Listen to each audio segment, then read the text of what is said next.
সকাল সকাল আমি আর আয়ান যাচ্ছি বাগান থেকে মরিচ তুলতে। চলুন ভিডিওটা দেখি কি হয়। বাগানে মাশাআল্লাহ প্রচুর মরিচ হয়েছে। যাচ্ছি মরিচ তুলতে। যাওয়ার সময় আয়ান বলল, মাম্মি আমিও তোমার সাথে মরিচ তুলতে যাব। তাই আমি আর আয়ান দুজন মিলে যাচ্ছি মরিচ তুলতে। এত মরিচ হয়েছে মাশাআল্লাহ। গত 15-16 দিন আগেও মরিচ তুলেছিলাম, প্রায় আধা কেজির মতো মরিচ।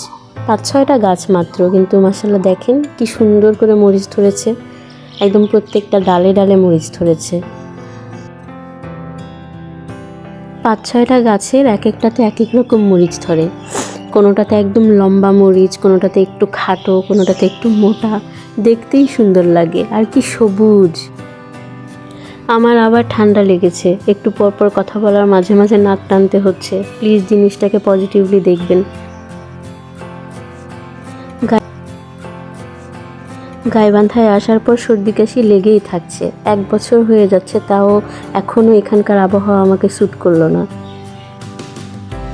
যাই হোক, মরিচ তোলা শুরু করি। আপনারা দেখেন, আর আমাদের বাগানের মরিচগুলো দেখেন, অনেক সুন্দর। গাছের একদম কাছ থেকে ভিডিও করেছি, যাতে মরিচগুলো আসলে কতটুকু টাটকা বা মরিচগুলোর সাইজ কীরকম সেটা যেন আপনাদেরকে দেখাতে পারি। প্রায় সময়ই এরকম গাছের নিচে মরিচ পড়ে থাকে। পাকার আগেই মরিচগুলো পড়ে যায় কেন সেটা আমি বুঝতেই পারি না আসলে। আপনারাও আমাদের সাথে চলেন মরিচ তুলতে, আমার আর আয়ানের সাথে।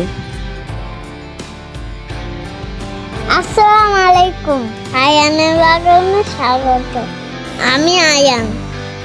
আমরা বাগান থেকে অনেক মরিচ তুলেছি। অনেক মরিচগুলো অনেক সুন্দর ছিল, সবুজ টাটকা, এটা অনেক মজা। ঝাল ঝাল। আপনারাও খাবেন? চলে আসেন আমাদের বাসায়। কাঁচা মরিচে ভিটামিন সি আছে।